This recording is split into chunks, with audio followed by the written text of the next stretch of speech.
It's that time again. That's right, top 30 strongest One Piece characters, 2022. Typically this drops in December. Sorry. Either way, I'm gonna go through my list and tell you guys why I have, well, what my list is from 30 to 1.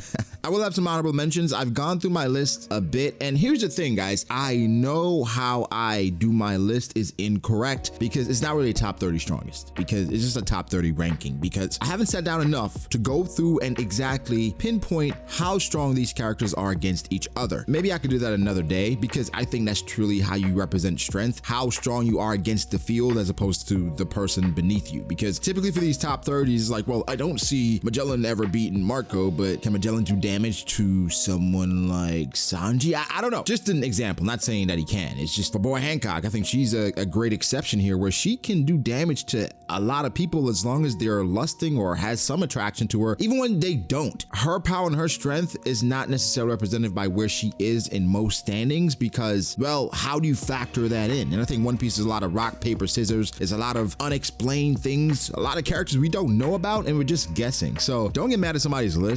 You're probably gonna get mad at my list. I mean, we've been doing this for years. You guys get mad every single year. So I expected it at this point. Either way, let's get into the top 30 strongest 2022, even though it's 2023. So what I'm gonna do is give short explanations for each character and why I have them where they are. If you guys are interested in a more in-depth breakdown of a top 30 list, where I actually put a lot of thought into it in regards to the character versus the field, let me know. So first, my honorable mentions. Aside from we have no idea exactly how strong they are, but based on how they did against Jinbei and Sanji, we have a lot to look forward to there, but just not enough yet. We just gotta see a bit more. Jinbei, he is honorable mentions as well. He just missed the list. He could be on it. Him and 30 and 29 and even 28 are pretty interchangeable, but he just didn't make it because he's fat. I'm kidding. Queen, he's not off the list as well because he's fat, but just Queen, I was unimpressed largely, and that's basically why. Cracker, I think Cracker's not on this list just because of, well, he can't hang. I think Cracker's utility is phenomenal in regards to just creating multiple strong as hell biscuits. It's just, he gets one hit, he's rolled. And so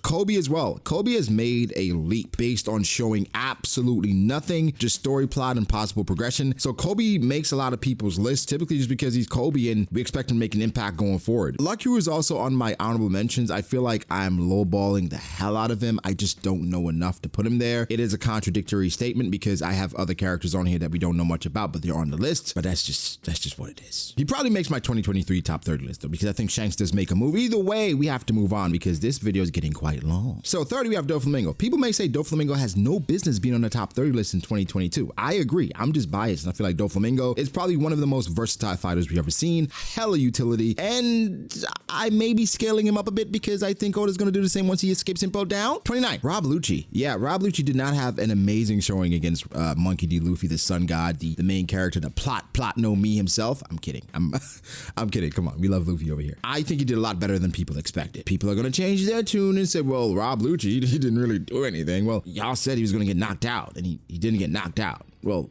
he did get knocked out. He was losing consciousness, so it's funny. But you thought we'd get one shot by Gear 5, which he probably should have, but plot, you know, it exists, and so it makes no sense to get Rob Lucci out of the way right now because he's still important to the rest of the arc. So he made it on the list, having an awakening as a Zoan. Kaido didn't even have an awakening box, and Rob Lucci had it, and Oda is just basically signifying just how stronger he's gotten, so he gets some credit here for me. 28, Weevil, the respectful one himself. He is one that makes a list solely because I think of plot or just story progression. As we go further into the story, the stronger characters are going to be. And Weevil, we haven't seen him yet, really. And so you guys remember when Marco was flying back to his island and there was like a little, who's there? I think it might be Weevil. And if Weevil rolls Marco, which makes most sense for the story, he might have to move up this list. No, definitely would have to move up this list. So here is just a safe way to put him. 27, Magellan. Magellan, I don't think he'll ever go off of my list just because of what I saw in Impo Down. He had multiple people that, okay, they're not on this list, but multiple people that were on last year and the year before the list, they were running away. Crocodile was running away, Jinbei was running away, Luffy got folded a couple of times, Blackbeard and his entire crew got folded. Magellan's only issue that people have against him is that he was against a bazooka from Luffy pre-skip, and that doesn't look good on a resume. It doesn't. However, it's pre-time skip. Power scaling is a lot different. Hockey is not as introduced. But Magellan putting someone like that over Impel Down, I know. He is not the warden. He's the vice warden currently, just off of stupid stuff. But he deserves to be here, I think. 26, we got Sanji. Sanji's gotten a lot stronger ever since Wano specifically, in regards to his body awakening and him having regen, recalibration, whatever the hell you want to call it. He can put his body back together, or at least his bones. That power, that force with Ifrit Jembe. He was already pretty damn strong and fast. Weight equals speed. I forgot the actual equation. Either way, getting stronger, getting faster. He is going to be devastating once we see him go all out again. And, you know, he kind of did nerf himself by throwing away his raid suit. You know what I'm saying? But yeah, 26 is Sanji. 25, I have Marco. This may be a bit low for some people, but I think Marco's going to lose to Weevil when they meet again. Unfortunately, I don't know. Maybe. He is really strong. I just worry about his knockout potential just based off of, well, we've never seen him knock anyone out, right? I don't know if that's true, but I don't think stocks went down for Marco and Wano. I was kind of shocked that he could not last a bit longer based on his ability where he can heal himself. Like, he was literally out of stamina after, though it's hard to perceive how much time had passed, but it feels like about 10 minutes fighting King and Queen, and that's highballing it. So here's the thing though, people don't respect Queen as much, King for sure, and he did a good job holding them both off for a little bit. So Marco was utility in Wano. I don't want to downplay him, but I mean, yeah. 25, I have Boa, and she's somebody that if I did an in-depth breakdown of power scaling, she would be higher based on her ability for sure. But for right now, just based on what we've seen, I think she's good at 24, not really trying to get too much into the hacks of if you're feeling her, or if she munch, no. If she's attractive to you, you saw how baby Boa in Egg had turned Marines into stone because they were attracted to a younger looking female, which is a bit weird. Either way, that power is overwhelming. So kind of have to scale her somewhere, and 24 feels a bit safe for me, but that's kind of where she is. That brings us to 23, where we have King. I think King, for whatever reason, has become underrated in the community. I don't know if because after Zoro unlocked Enma, or unlocked his advanced Conqueror's Haki, he kind of got rolled, but he has amazing power, amazing durability when, you know, his flame on, flame off thing is going on, and he's fast, and he can hunt like they hunted back in the day, and he has amazing BDSM outerwear. So, I mean, he's on the list. I just don't feel like he gets the credit that he should. I may be downplaying him as well, but hey man, the people on this list are strong. And 22, that brings us to Katakuri. A lot of people tell me that I'm biased when it comes to Katakuri. I'm just like, you're fucking right, I am. Like, I tell you guys that all the time. Katakuri, that's my guy. That's like one of my favorite characters, if not my favorite character in One Piece. So we saw what happened in Whole Cake Island, where basically he let Luffy live, he let Luffy do whatever he wanted to do, but he could have eradicated Luffy. Either way, Katakuri has all three forms of Haki Conquerors. He has levels to his armor and Haki. He has the top of observation Haki. Everybody's problem with Katakuri is his knockout power, because he could not knock out Luffy. Well, if Luffy got hit with that goddamn trident one time, it would have been over, but of course he can't get hit with it because he's Monkey D. Luffy. I think Katakuri has enough utility, enough smarts to defeat anyone below him, but that doesn't mean he can't lose to anyone below him. Like, these people are relative. He could lose to Boa, he could lose to King, he could lose to Marco, he could lose to Sanji, he could lose to Magellan. Like, they're in the same range. I just, because of preference and bias, I put him above those other guys. That's basically what this list is, right? It's a list basically compiling 30 people that I think are really strong with my biases included. Like, it's no technicality to it, really. And if you try to take it more seriously than that, and I don't know, you're just a loser. I don't know what to say. It's not that serious. It's just like, it's a fun thing that we should be having fun with. You know, Katakuri at 22, 21 I have Kid. Yeah.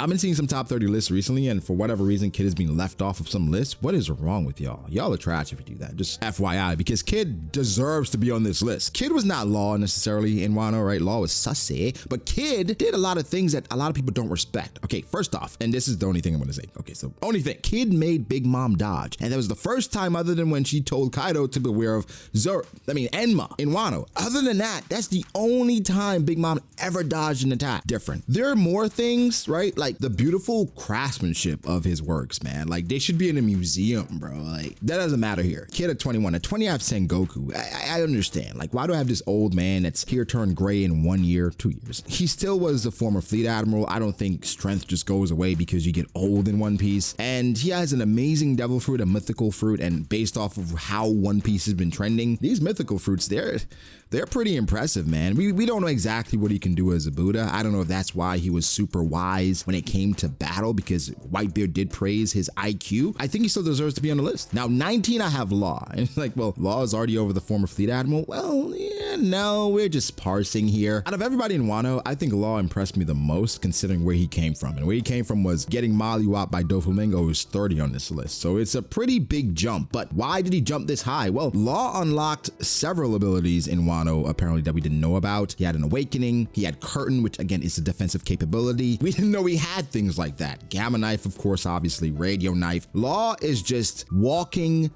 bullshit. Okay, I don't mean that. I kind of do because he used Corazon's Devil Fruit as well. He can do anything in his room. That's what they said, but that's not even true. He can do things outside of his room too now. Like, bro, he can throw his room at you. Law at 19. 18, we have Yamato. And the only reason why Yamato is over Law is basically because of the showing against Kaido, and she held out against her dad where he was trying to kill her, and she has advanced conquerors. And I feel like that's the meta, right? It's like Yu-Gi-Oh! And you know, the meta comes out every few months, and it's just like, you gotta update your deck. You gotta get advanced cock, bro. And if you don't have it, then you're kind of falling behind. But you're like, well, everyone above her doesn't have advanced cock, but I mean, everyone above her just stronger. So yeah, I mean, that's basically the difference. I mean, she's strong, really strong, but advanced cock. That sounds weird to say. Advanced conquers hockey. I'm not gonna say it that way just because it may throw people off a little bit. 17, we got Rayleigh, the pretty dark king himself. Listen, Rayleigh's active. Rayleigh had fallen on this list a few years ago because it seemed like he had retired, not really doing much. He's active. He went all the way to confront Blackbeard over Boa Hancock, which he's really like a father figure to her. Let's be honest here. That old man is strong, and he has advanced conquers hockey as well. You got to give him his credit. We saw what he did against Kizaru. Rusty just pulling out his sword, hadn't used it in years, been gambling and hoes behind Shaki's back. Well, she knew about it. I had to take this out. I don't think we should be here. Either way, Ray has shown that he can hang with the best of them. Blackbeard walked away off of Rayleigh's reputation. Rayleigh said, well, I probably can't beat him right now, but off of what Rayleigh can do, and of course, Blackbeard was in that battle against the Whitebeard Pirates, or against the Roger Pirates back in the day, so he saw Rayleigh in prime action when he stopped Marco with that one finger. He knows. You gotta give Ray 17. 16, I have Zoro. It's like Zoro's already surpassed Rayleigh. Oh, advanced conquers hockey. That is the difference here, right? And I think Zoro confirmed to have conquers hockey, confirmed to be in better control of Enma. Enma mode is just despicable, right? And I think, again, Rayleigh has regressed as much as people don't want to acknowledge it. He said himself he's not the man he used to be, which is probably not that far off. But Zoro has gotten a lot stronger, and I'm not gonna lie, if I was a betting man, they throw Zoro and Rayleigh in a fight today, I got Zoro walking out of it, man. I'm just, maybe a straw hat bias or straw hat tax. 15, we have Garp. Garp may go up this list based on what he does in 2023 because he's in a very precarious position that he's putting himself in, by the way. Like, no one's forcing him into that, he's doing it because of Kobe. I mean, Garp is the hero of the Marines, right? He doesn't have a documented 1v1 dub other than Don Chinjiao, but hey man, he gets a lot of acclaim, and he was fighting against Rocks with Roger. Garp is probably the strongest Marine ever, and again, old age doesn't magically make your strength disappear in One Piece. And so Garp at 15, man. At 14, I have Ben Beckman. Ben Beckman we don't know much about. Of course, you guys are gonna know what I'm gonna go to, right? We're gonna go to that statement about Ben Beckman being the moon to Shanks' son, which could mean any fucking thing, but I'm gonna spin it to say that it means that he's probably close to Shanks in regards to strength. I don't know. He's like the right hand thing, right? You know, it's the right hand and first mate, but he's one of the right hands like Zoro and Rayleigh. That thing, that's the only thing I have with Ben Beckman, because I saw him shoot. I saw him like use his gun as a club. I don't got much else. Well, he has IQ, the highest IQ in the East Blue. So yeah, I mean, that's what this list is, man. He's at 14. 13, Green Bull. Yeah, the Green Bull stocks are down. I had on a Green Bull shirt one day when I went into Target, and for whatever reason, people just started calling me trash for wearing that and said Shanks better. It was strange, especially in Target, because Target is like Walmart but good, and it has magical powers because you go there, just end up spending a lot more money than you planned on, and you walked out, you're like, what the fuck did these bags come from? That's a Target tangent. A Target.